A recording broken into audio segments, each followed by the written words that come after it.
So in the past decade or so, one of the toughest questions in new molecule design have been how do we ensure quality from the get-go?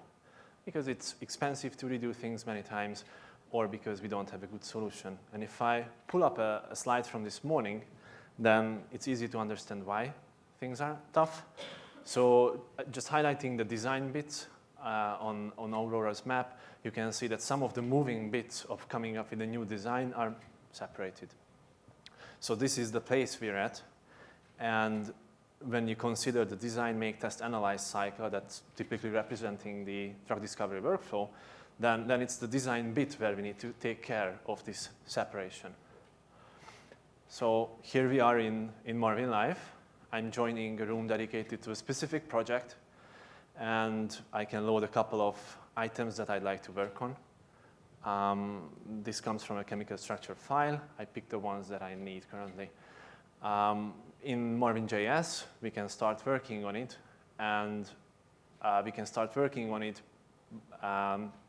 with mining available chemical and biological data. So we enable our Campbell activity plugin, and we also have 3D alignment. So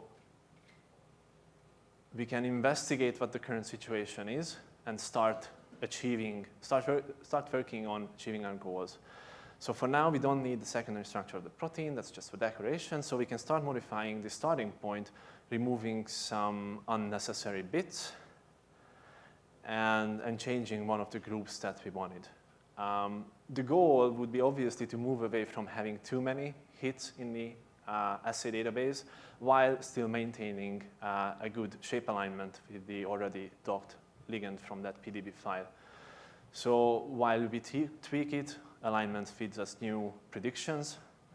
And when we're happy with a milestone, we can save it. So this is a snapshot. We will come back to this later. So there are other tools we can use as we go ahead in the plan. One of these happened to look at hERG binding. It's a prediction, and it predicts activity. So at this point, our colleague says there is a concern, but he will take over.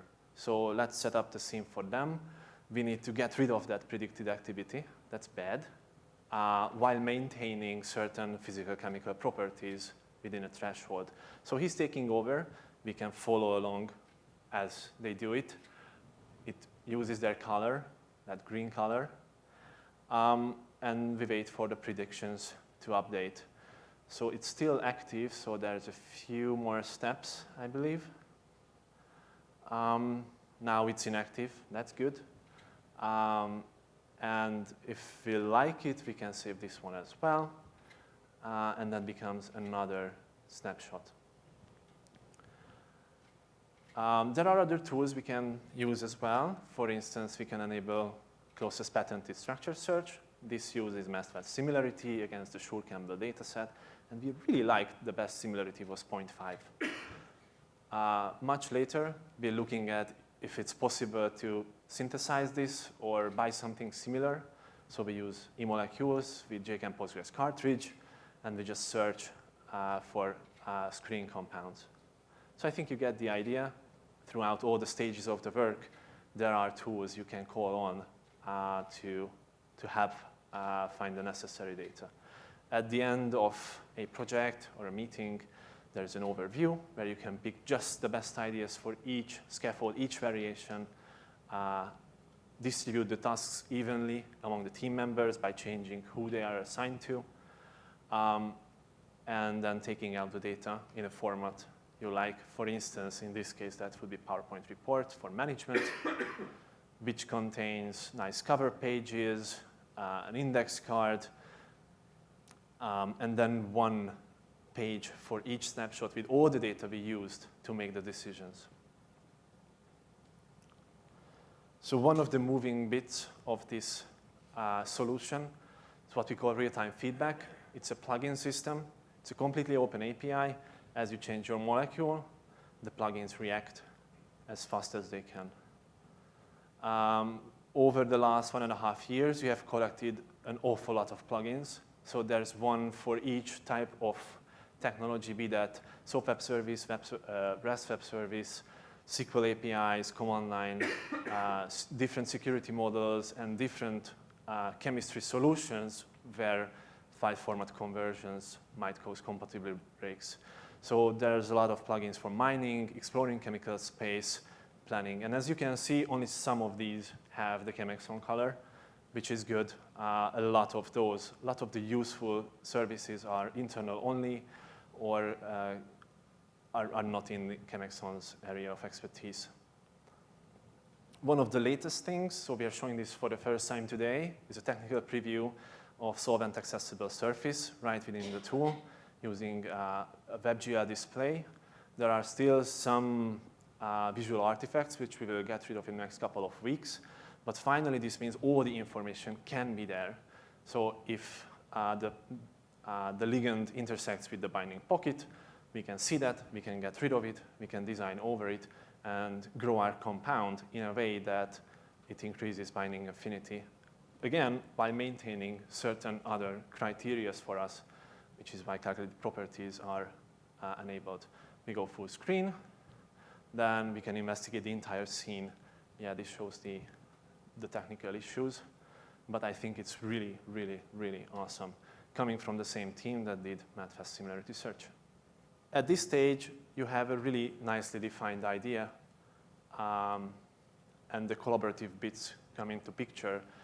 So you gather all the ideas of the team into the bi-weekly project planning meeting, and we have categorized the collaboration bits into 4 levels. So first one is on molecules, what I see, they see.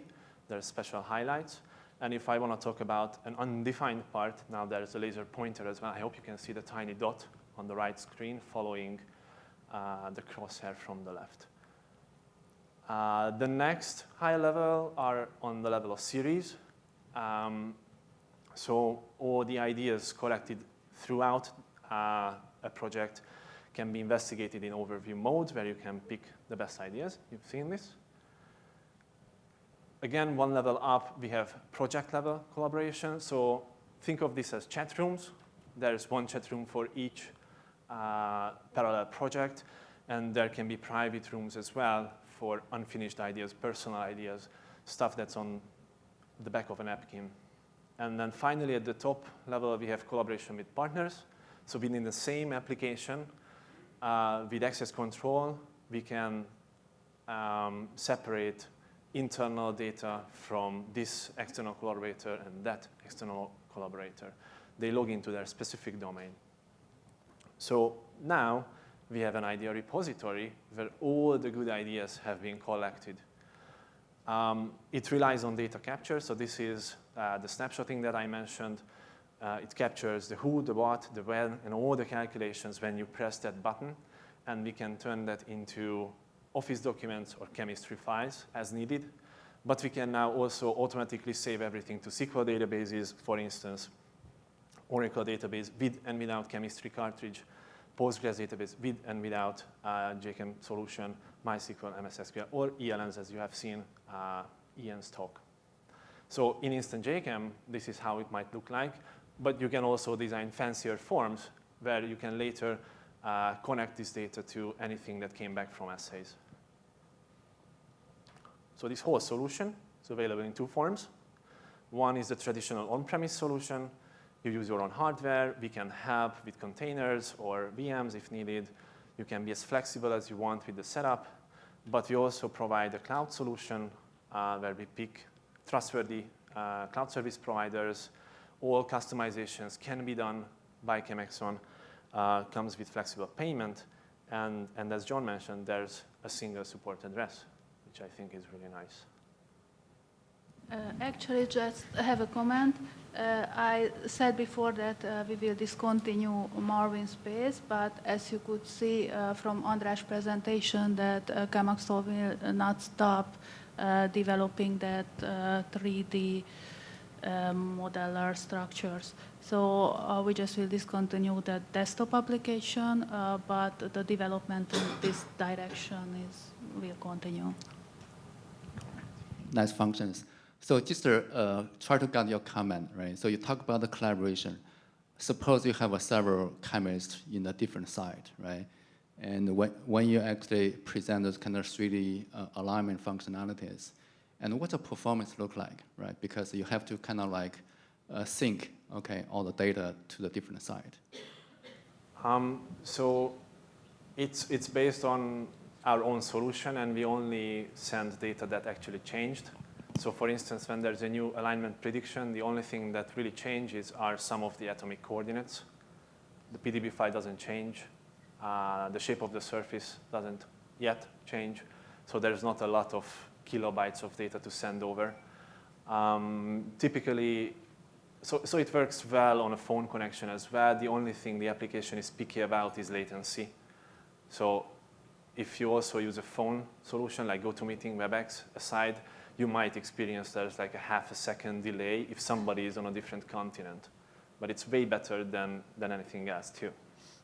Yeah, this is a very nice system. I'm just wondering, to be fully functional, how many rows do you have to fill to make the system work? Let's say, for example, let's say that is a binding pocket. Who is going to prepare the binding pocket for the chemist to dock into, for example? So there are two ways we explore the binding pocket problem specifically. One is that when the team includes modelers, they will have already prepared that. So it's just a question of whether we can access it from the application.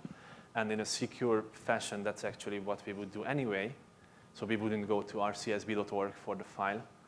And the other is that when they don't really care about it, it's mostly just decoration. So the difference between a really nicely prepared protein file and what's available in the protein data bank might be okay.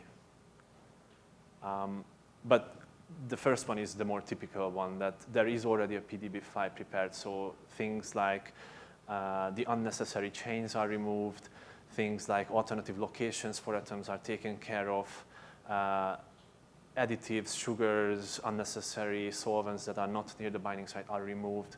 So these sort of protein preparation tasks are done already in most of the cases. Have you considered a library of fragments that would work for bio-isostheres or scaffold hopping? We don't have a plugin for that yet, but we should talk about it. Okay.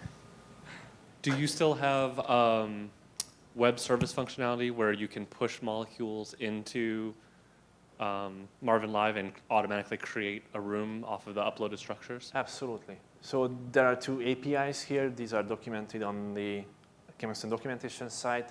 So there is a solution where you can push data from a desktop application. So that's a JSON API. And then there is another where you can push something easily from a web application that's a form upload API, and it takes anything that the ChemAxon importers can understand. It will look just like at the beginning of the video, where the 4 molecules popped up, and you can pick the ones that you actually need. So it's there. Are you going to make it work as well with reactions to design some reaction paths? Yeah, so to be in time, I had to cut that, but on the demo stations, I can show you 3 examples. One search against patented reactions. Another ones are like basic reaction metrics that we can run, like atom economy and carbon efficiency, things like that. So we're starting to explore that. There are a couple examples of that already on the demo station.